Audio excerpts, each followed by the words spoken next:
엘리를 통해 자녀 교육을 돌아보다. 동서고금을 막론하고 부모라면 자녀만큼은 좋은 교육 환경에서 잘 키우고 싶은 바람들을 모두가 다 가지고 있습니다.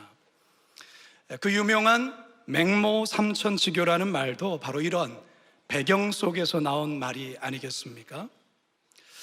여러분, 세계적으로 자녀 교육의 특심인 두 나라의 어머니들이 있습니다. 여러분, 어디의 어머니와 어디의 어머니일까요? 네, 유대인의 어머니와 그리고 그 유명한 대한민국의 어머니들이, 이 두 어머니들은 자녀 교육만큼은 그야말로 목숨을 거시는 분들이라 할 수 있습니다. 이런 대단한 열정과 헌신에 의해서 유대인도 그렇고 우리나라 자녀들도 하버드 대학이나 예일대 등 미국의 명문 대학에 많이들 합격합니다. 그런데요, 대학에 들어가 공부하는 과정에서 두 나라의 학생 간에 확연한 차이가 난다라는 것입니다. 학업에 대한 근면성이나 성취 의지, 그리고 집중력에서는 우리나라 학생들이 월등히 나은데, 창의성이라든지 자기주도성이라든지 그리고 도전 정신의 면에서는 유대인들을 따라가지는 못한다는 것입니다. 교육 전문가들은 이런 차이에 대해서 부모의 교육 방식 그리고 교육적 환경의 차이 때문이라고 말을 합니다. 유대인들은 아주 어린 시절부터 그리고 가정에서부터 질문과 토론 그리고 스스로 생각하는 교육적 환경에서 자랍니다. 학교에서도 마찬가지입니다. 서로 질문하고 토론하기를 이들은 두려워하지 않습니다. 비판적 사고로 소통하며 창의적 진리를 발견해 나가는 것에 이 유대인들은 아주 익숙합니다. 하지만 우리나라의 교육은 입시 위주의 암기식 교육이며 좀 학원이나 사교육의 의존도가 매우 높습니다. 그렇기 때문에 학생들은 이 암기에는 굉장히 뛰어나지만 창의적인 결과를 만드는 부분에 있어서는 좀 약하다라는 것입니다. 결국 이러한 차이가 졸업 이후에 세계적인 석학이나 정치, 경제, 예술 분야의 뛰어난 리더의 배출, 그리고 노벨상 수상과 같은 결과의 차이로 나타나는 것입니다. 자, 그렇다면 여러분, 저는 여러분들께 좀 더 본질적인 질문을 한번 드려보고자 합니다.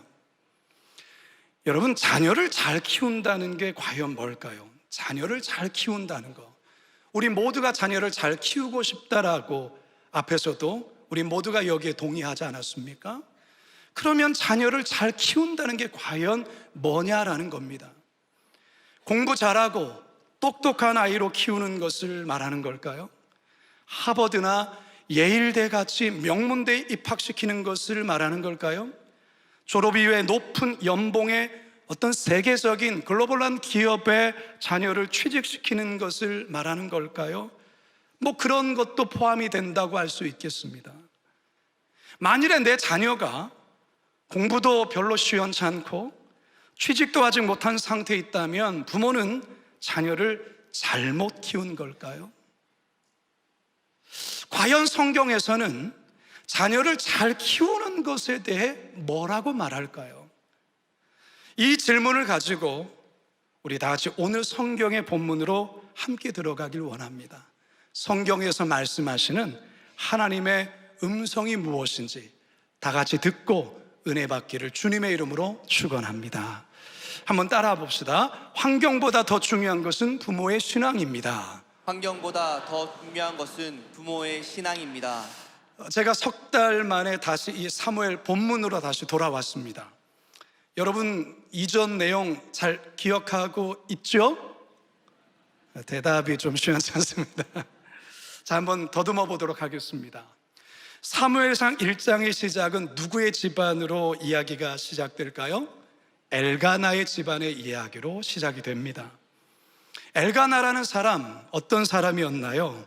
사회적으로 대단히 혼란스럽고 영적으로 대단히 어두웠던 사사시대 속에 정말 보기 드물 정도로 경건한 사람이요, 그리고 인격자요, 그리고 가정적인 사람이었습니다. 엘간에게는 두 아내가 있었죠. 첫째 아내가 누굴까요? 한나입니다. 그리고 두 번째 부인은요, 브닌나였어요. 자, 그런데 이 가정에 문제가 발생하죠. 어떤 문제입니까? 한나에게는 자녀가 없었습니다. 둘째 부인인 브닌나에게는 자녀가 여럿이 있었습니다. 이 같은 현실이 한나에게는 너무나도 큰 슬픔으로 작용하게 됩니다. 한나를 향한 엘가나, 남편 엘가나의 극진한 사랑과 위로가 있음에도 불구하고 한나의 마음은 위로가 되지 않았어요. 그래서 한나는 큰 슬픔 속에 이 문제를 가지고 애통하며 하나님께 나아가 기도를 합니다. 그리고 서원하죠. 하나님, 만일에 하나님께서 저를 돌아보셔서 아들을 주신다면 이 아들 평생의 나실인으로 하나님께 바치겠습니다. 여러분, 하나님께서 이 기도를 응답하십니까? 응답하지 않으십니까? 응답하십니다. 그 응답의 결과로 난 아들이 누구죠? 사무엘입니다. 너무나도 소중한 아들 아니겠어요? 눈에 넣어도 아프지 않은 아들 아니겠습니까? 네, 이 한나, 하나님께 소원한 게 있잖아요. 약속한 게 있잖아요. 그래서 한나는 사무엘을 젖을 떼자마자 약 3살 내지 4살이 되었을 때 이 사무엘을 데리고 실로 성소로 가서 하나님께 드리죠. 자, 여기서 한편 이스라엘의 영적 지도자이자 실로 성소의 모든 예배를 주관했던 엘리 제사장, 이 엘리 제사장은 어떤 사람이었습니까? 그는 영적으로 대단히 무능한 사람이었어요. 무엇보다도 그의 두 아들 홈니와 비나스, 이들이 아버지를 따라서 제사장이 되었지만 이들의 신앙은 대단히 심각했고 이들의 인격은 굉장히 형편없었습니다. 하나님께 드릴 제물을 강제로 빼앗기도 하였고, 더 나아가서 회막에서 봉사하는 여인들을 간음하는 폐륜을 저지르기도 합니다. 자, 이처럼 여러분, 사무엘서의 초반부는 두 집안, 즉 엘가나의 집안과 그리고 이 엘리 집안의 이야기가 중심을 이루며 이 성경의 내용이 흘러가고 있다는 것이죠. 오늘 우리가 대하는 본문도 마찬가지입니다. 오늘 본문의 내용은 엘리 집안과 엘가나 집안에 대한 상반된 하나님의 선포가 담겨져 있습니다. 어떤 선포인가? 자, 오늘 33절 하반절에서 35절 함께 읽습니다. 시작. 내 집에서 출산되는 모든 자가 젊어서 죽으리라. 내 두 아들 홈니와 비느하스가 한날에 죽으리니 그 둘이 당할 그 일이 내게 표징이 되리라. 내가 나를 위하여 충실한 제사장을 일으키리니 그 사람은 내 마음 내 뜻대로 행할 것이라. 내가 그를 위하여 견고한 집을 세우리니 그가 나의 기름 부음을 받은 자 앞에서 영구히 행하리라. 엘리 집안에 대한, 그리고 엘가나 집안에 대한 하나님의 선포를 하고 계시는데요, 엘리 집안에 대해서는 하나님이 한날 한시에 심판하겠다라는 무서운 내용이 소개되고 있습니다. 동시에 엘가나 집안에 대해서는 하나님께서 충실한 제사장을 일으킬 뿐만 아니라 하나님이 직접 이 가문을 돌보시고 영원히 견고케 하시겠다라고 선포하고 있습니다. 아주 상반된 내용이죠. 자, 그렇다면 성도 여러분, 무엇이 이 두 집안의 이 같은 큰 차이를 만든 걸까요? 무엇이? 그것은 바로 부모의 신앙과 삶의 태도에 있습니다. 무엇이라고요? 부모의 신앙과 삶의 태도에 있다, 그 말이에요. 사실 엘리의 가정을 이 환경적으로 볼 때 괜찮은 교육적 환경을 갖추고 있다고 할 수가 있습니다. 자녀들에게 하나님을 가르치기에 아주 좋은 교육적 환경을 갖추고 있어요. 왜 그렇습니까? 엘리 제사장, 그는 선조인 아론 때부터 대제사장직을 승계받아서 늘 하나님을 예배하고 백성의 죄를 중보하는 그런 제사장직을 지금까지 수행하고 있는데, 그 아들 홈니와 비나스는 바로 이런 분위기 속에서 자라난 거예요. 자, 그런데 그럼에도 불구하고 이상하게도 이 엘리의 자녀들은 하나님을 몰라요. 하나님을 알지 못해요. 다시 말해서 이 엘리는 그의 자녀들을 바른 신앙의 길로 인도하지를 못했다 그 말인 거죠. 왜 그랬을까요? 엇나간 부모의 사랑 때문에 그렇습니다. 자녀들을 하나님보다 더 우선시하며 소중히 여긴 나머지 자녀들이 하나님께 범죄하여도 아무런 말도 제대로 된 훈계조차 하지 못했다라고 하나님은 직접적으로 언급하고 계십니다. 29절입니다. 시작. 너희는 어찌하여 내가 내 초소에서 명령한 내 재물과 예물을 밟으며 내 아들들을 나보다 더 중히 여겨 내 백성 이스라엘이 드리는 가장 좋은 것으로 너희들을 살찌게 하느냐. 내 재물과 예물을 밟으며 내 아들들을 나보다 더 중히 여겨. 하나님이 명확하게 이 엘리의 죄악과 잘못을 이야기하고 있다는 것이죠. 자, 반면에 어린 사무엘, 그는 사실 신앙적으로 바르게 자라기에는 너무나도 열악하고 끔찍한 환경에 놓여 있어요. 왜 그렇습니까? 앞에서도 말씀드렸지만 지금 실로 성소에서는 어떤 일들이 벌어지고 있습니까? 엘리 대사장은 영적인 소경과 다름이 없어요. 그의 아들인 홈니와 비나스, 그들 또한 제사장이지만 재물의 눈이 어두웠고 예배자들이 가지고 오는 그 재물을 강탈하기에 바빴고, 더 나아가서 회막에서 봉사하는 이 여자들을 성적으로 범하는 악을 행했다라는 것입니다. 그게 바로 실로 성소에서 자행되고 있는데 지금 사무엘이 그곳에서 자라고 있어요. 만일 여러분들이 사무엘의 부모라면 어린 사무엘을 이런 환경에 놓고 올 수 있습니까? 그럴 수 없죠. 아니, 어떻게 그런 끔찍한 곳에 내 자녀를 맡길 수 있냐 그 말이죠. 근데 여러분, 성경은 이 어린 사무엘이 하나님 앞에서 그리고 사람 앞에서 바르게 잘 자라고 있다고 말씀합니다. 26절을 같이 한번 읽어봅니다. 시작. 아이 사무엘이 점점 자라매 여호와와 사람들에게 은총을 더욱 받더라. 그 이유가 뭘까요? 하나님의 직접적인 은총과 돌보심이 사무엘에게 있습니다. 근데 바로 여기에는 어떤 밑바탕이 있냐면 바로 사무엘의 어머니와 아버지의 눈물 어린 매일의 중보 기도가 깔려있다 그 말인 거죠. 여러분 한번 생각해 보십시오. 어렵게 얻은 아들이에요. 눈에 넣어도 아깝지 않아요. 곁에서 얼마나 키우고 싶겠습니까? 그러나 한나가 하나님께 서운한 것이 있기 때문에 엘가나와 한나가 이 아들을 성소에 보낸 거죠. 실로 성소에. 그 부모는 어떻겠어요? 이 어린 사무엘이 이 어려운 조건과 상황 속에서 부모와 어릴 때부터 떨어져서 살아가는 이 사무엘에 대해서 얼마나 기도하겠어요? 매일마다 기도하지 않았겠습니까? 바로 여기에 그 이유가 있는 거예요. 비록 좋지 않은 환경과 상황에 놓여 있지만, 좋지 않은 교육적 환경에 놓여 있지만, 우리 하나님의 절대적인 돌보심과 이 부모의 그 깊은 기도가 이 사무엘을 보호하고 있고 사무엘을 훌륭한 하나님의 사람으로 키우고 있다 그 말인 것이죠. 성도 여러분, 우리 부모들이 자녀들에게 좋은 교육적 환경을 제공하려고 노력하는 거 필요합니다. 중요해요. 할 수만 있다면 최선을 다해서 도와줘야 되겠죠. 자, 그러나 그것만으로 자녀들이 바르게 잘 자란다고 안심해서는 안 됩니다. 자, 반대로 어떤 형편과 어떤 사정과 이유로 인해서 다른 자녀들이 누리는 좋은 교육적 환경을 제공하지 못할 수도 있어요. 제공하지 못했다고 해서 자녀를 잘 못 키운다고 생각해서도 안 됩니다. 환경보다 더 중요한 것, 그것은 바로 부모인 여러분의 신앙과 성품에 있기 때문에 그렇습니다.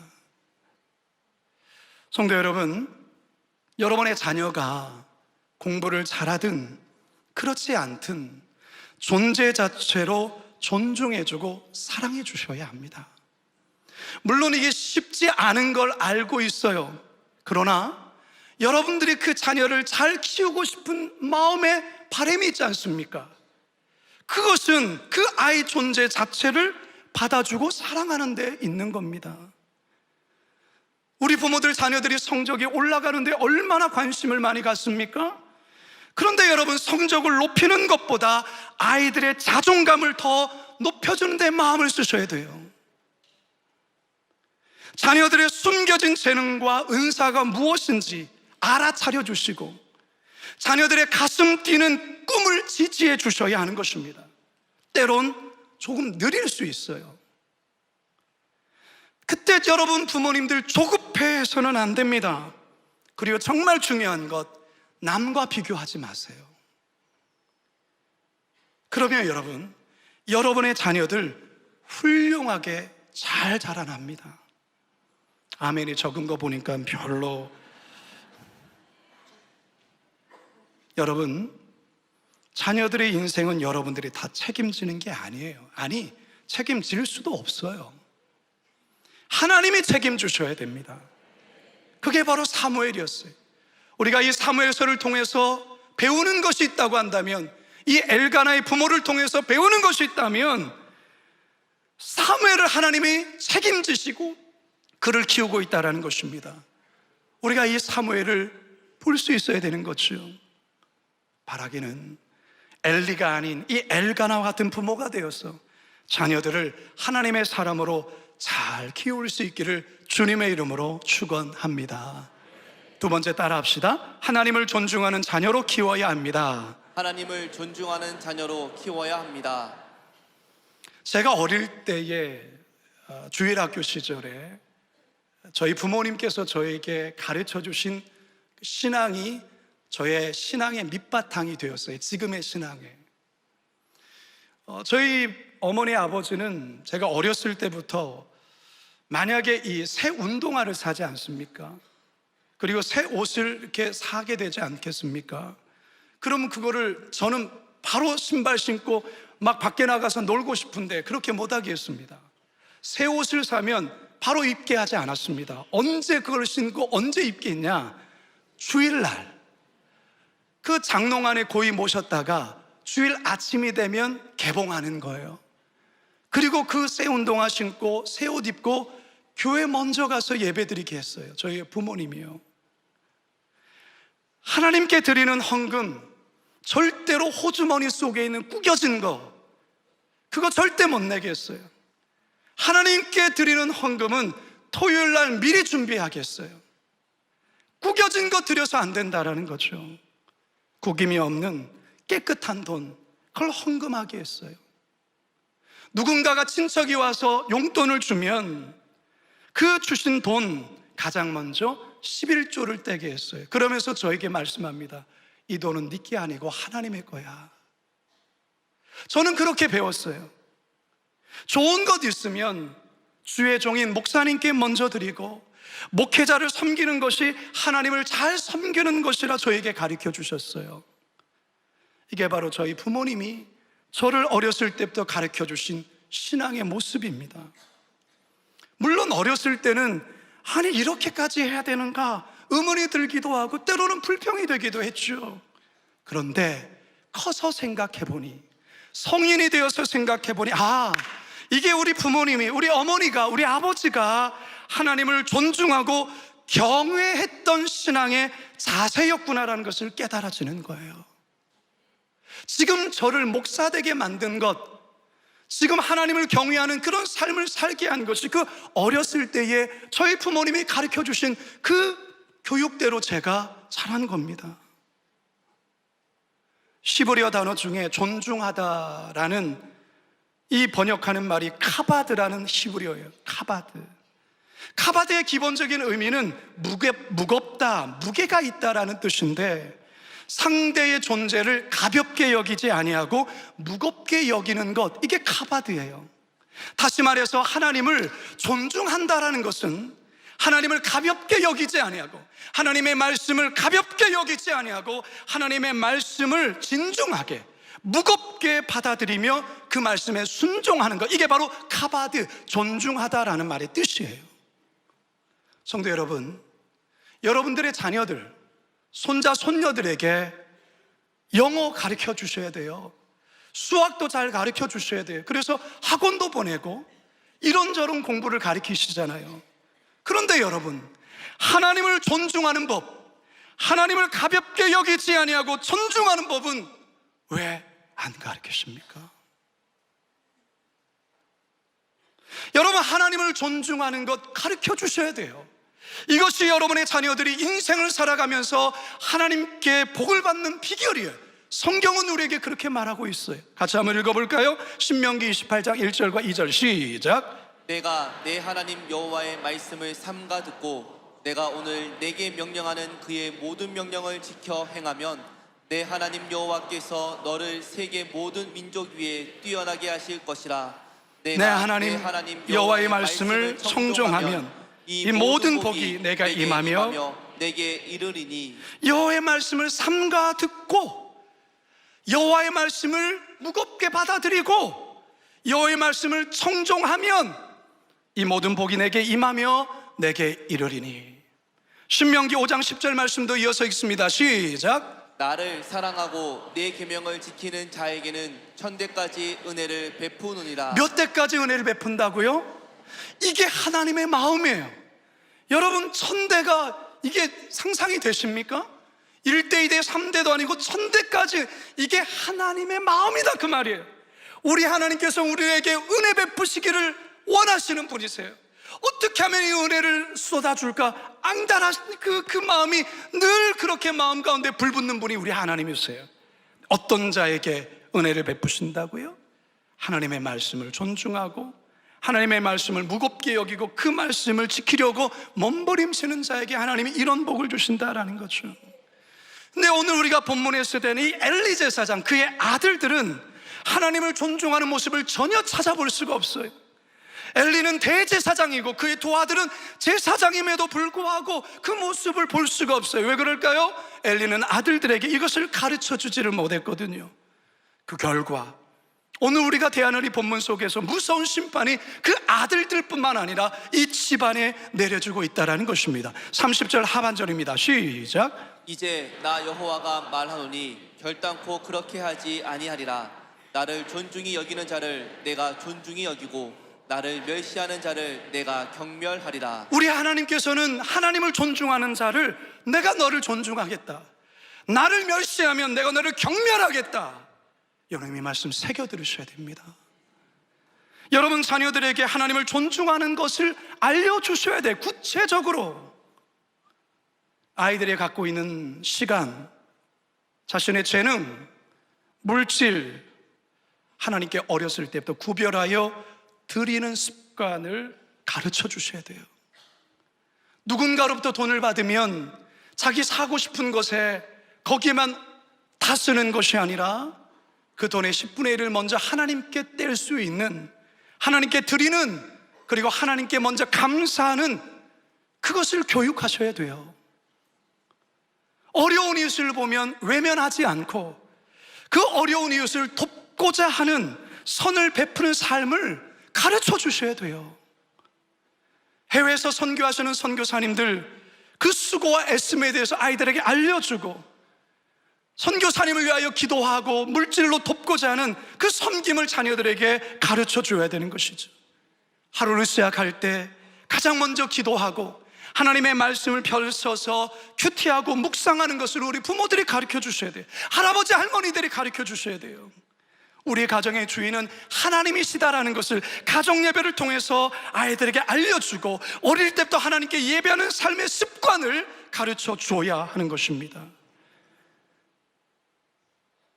이 땅에서의 있다가 없어질, 썩어 없어질 것에 자신의 모든 인생을 걸며 살아가는 인생이 아니라 눈에 보이지는 아니하지만 영원한 하나님 나라의 가치를 알려주고 그런 삶을 위하여 헌신하며 살아갈 수 있는 그것이 얼마나 귀한 삶이라는 것을 알려주셔야 되는 것이죠.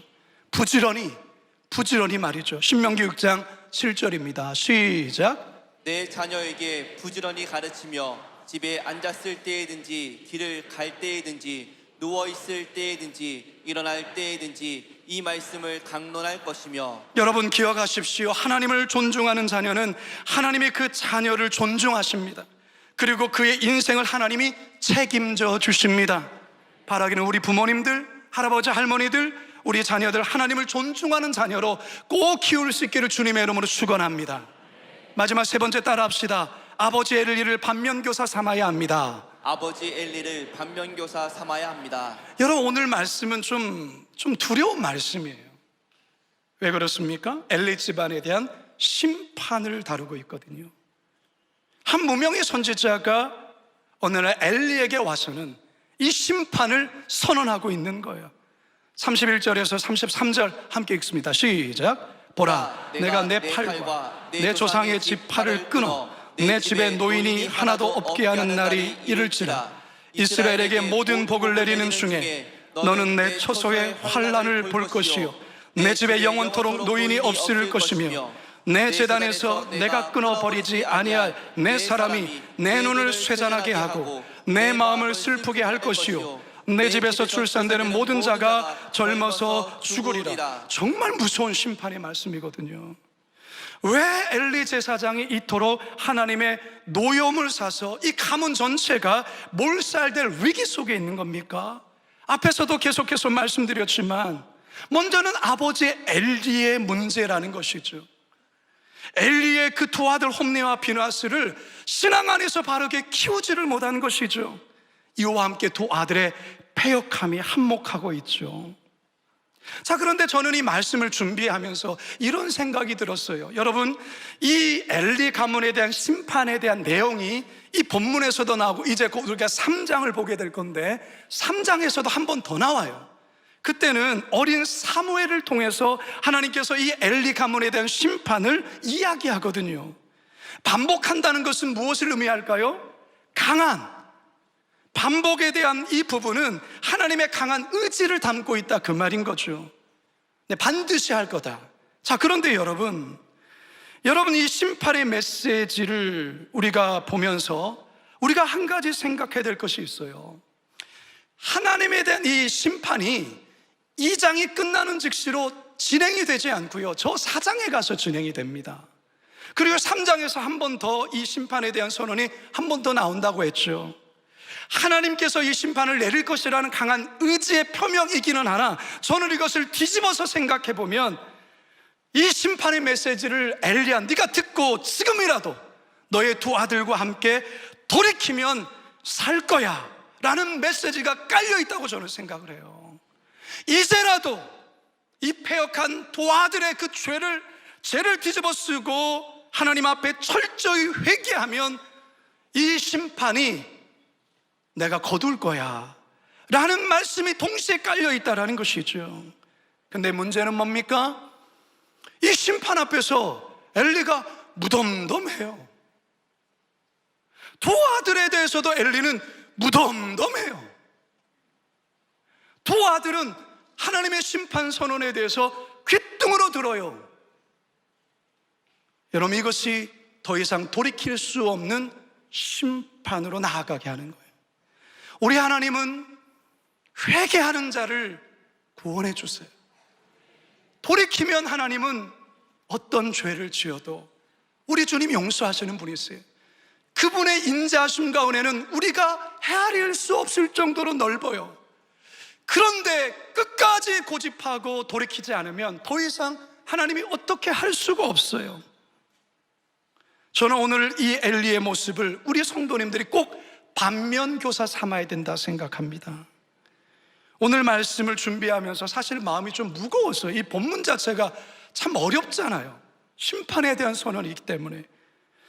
우리 성도들 중에서도 오늘의 말씀이 좀 무겁게 들리는 분도 있을 거예요. 왠지 내가 엘가나 같은 부모보다는 엘리와 같은 부모에 더 가까운 게 아닐까, 이런 생각이 드시는 분들 있잖아요. 저도 목회자로 여기 서 있지만 자녀를 양육하고 자녀를 신앙 안에 키운다는 게 결코 만만치 않다는 거 잘 압니다. 저 또한 자녀를 키우면서 스스로에 대한 실망감도 많이 느꼈고, 어떤 때는 내가 목사 맞나? 내가 하나님을 섬기는 그런 부모가 맞나? 싶을 때도 있었어요. 우리 중에 어느 누구도 자녀에 대해서 아무런 문제 걱정도 없다고 자신할 수 있는 사람 거의 없을 거예요. 자, 그런데 여러분, 하나님께서 오늘 이 말씀을 우리에게 주시는 것이 정죄감을 느끼고 막 죄책감을 느끼게 하고 좌절감을 주기 위해서 오늘 이 말씀을 하나님께서 여러분에게 주시는 거라 저는 생각하지 않아요. 자녀를 잘 키우는 것, 여러분들 다 소망하는 문제잖아요. 근데 여러분이 자녀를 잘 키운다라는 이것은 우리의 힘만으로는 안 된다라는 것을 여러분들이 인정하셔야 된다라는 것이에요. 하나님의 은혜를 구하라고 말씀하는 것입니다. 자녀를 잘 키우고 싶잖아요. 오늘 이 말씀 앞에서 우리 자신이 다시 한번 하나님의 말씀 앞에 한번 서라는 것이죠. 그동안 나는 자녀를 잘 키운다고 하면서 여기까지 왔는데 정말 내가 하나님 앞에서 잘 키운 거 맞나? 그걸 한번 자신을 돌이켜보라, 그 말인 거죠. 여러분, 여러분의 자녀는 여러분의 자녀 이전에 하나님의 자녀라는 것을 잊어서는 안 돼요. 따라서 자녀 문제는 하나님께 맡겨드려야 하는 것입니다. 혹시 지금 자녀가 신앙생활을 잠시 멈춰 있습니까? 자기 길도 찾지 못해서 이것저것 방황하면서 때론 믿음을 가진 부모가 볼 때에 너무나도 실망스럽고 마음이 참 어려움 갖고 있는 분 계십니까? 기도하라, 그 말이에요. 기도를 멈추지 말라라는 것입니다. 오늘 말씀은 어쩌면 이걸 우리에게 전해주는 것이죠. 포기하지 말고 계속해서 기도하라. 너의 자녀 이전에 그 자녀는 내 자녀다. 그러니 기도하라. 사무엘의 아빠 엄마가 그랬던 것처럼 환경적으로 최악의 상황 가운데 홀로 든 그 아들을 그 부모가 엘가나와 한나가 눈물 어린 기도를 했을 때 하나님이 친히 보호하시잖아요. 하나님이 직접 기르시잖아요. 그렇게 너희도 하나님 앞에 기도하라고 말씀하고 있는 것이죠. 그렇게 기도하면 언젠간 하나님의 때에 하나님께서 그 자녀를 만나주시고 만져주시고 고쳐주신다라는 것, 이거 신뢰하라고 말씀하고 있습니다. 이제 저는 말씀을 마치려고 합니다. 여러분, 자녀 잘 키우시기를 원하십니까? 맞습니다. 저도 마찬가지. 여러분, 중요한 것은 부모인 여러분 자신이 가장 중요해요. 좋은 교육적 환경 제공해 주는 것도 중요하지만 그것보다도 부모인 여러분들이 하나님 앞에서 바르게 쓰고 바르게 신앙생활하며 바른 삶을 살기 위해 몸부림치는 삶이 더 중요하다, 그 말인 거죠. 부모인 여러분들이 먼저 하나님을 존중하는 삶을 사십시오. 하나님의 말씀을 무겁게 받아들이시고 그리고 자녀들에게 하나님을 존중하는 법을 알려주십시오. 하루아침에 되지 않는다 할지라도 포기하지 마시고 너의 삶의 주인이 하나님이시야 라고 아이들에게 말씀하면서 하나님을 존중하는 것을 알려주십시오. 하나님은요, 부모인 여러분들보다도 하나님께서 여러분 자녀를 더 잘 키우기를 바라고 있어요. 지금 당장 눈에 보이는 소득이 없다 해도 조급해하지 마시고 믿음을 가지고 인내하시기 바랍니다. 반드시 하나님의 때에 하나님의 열심히 여러분의 자녀를 만나주시고 변화시키시고 하나님이 이루실 줄로 믿습니다. 이 놀라운 은혜가 여러분의 가정과 여러분의 자녀의 삶에 넘치게 되길 주님의 이름으로 축원합니다. 우리 시간 이제 역전되리라. 기도를 멈추지 마라. 눈앞의 상황이 마음을 눌러도 원망치 마라. 우리 함께 믿음의 선포로 이 찬양 같이 고백하며 나갑시다. 기도를 멈추지 마라. 눈앞의 상황이 마음을 눌러도 원망치 마라. 원망치 마라. 너의 입을 지켜라. 저들은 너의 입을 보고 있다. 마음을 뺏기지 마라. 마음을 뺏기지 마라. 내가 널 도우지 않는단 소리에 너의 모든 게 불리해도 너는 기도를 계속해라. 너 기도를 멈추지 마라. 멈추지 마라.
멈추지 마십시오. 내가 잠시도 쉬지 않고 모든 걸 지켜보고 있으니 바로 역전되리라. 살아계신 아버지 하나님, 자녀를 교육하는 데 있어서 때로는 내 자신의 부족함을 보기도 하고 때로는 내 자신을 자책하기도 합니다. 오늘의 말씀은 더더욱이나 그런 것 같습니다. 아버지, 우리를 불쌍히 여겨 주옵소서. 자녀를 잘 키우겠다는 욕심으로 했지만 내 욕심이 과했던 것을 고백하며 회개합니다. 하나님이 원하시는 방법이 아니라 내 욕심을 추구하기 위한 자녀 교육에 대한 모습이 많았음을 고백하며 회개합니다. 하나님 아버지, 세상적으로 똑똑한 아이를 길러내기에는 혈안이 되어서 애썼지만 과연 이 자녀가 하나님을 경외하고 존중하는 자녀로 키우는 데 있어서는 부모인 내가 얼마나 노력했는가를 생각해 볼 때 하나님 너무나도 부끄럽습니다. 그러나 하나님 아버지, 우리의 자녀를 놓지 말아 주시옵소서. 우리 자녀가 비록 지금 교회를 나오지 않고 있다 할지라도, 하나님께 오래 떠나 있다 할지라도, 주님, 우리가 계속해서 자녀를 위해서 기도하오니 하나님 그 자녀 다시 만나주시고 다시 하나님께 나올 수 있는 은혜를 허락하여 주시옵소서.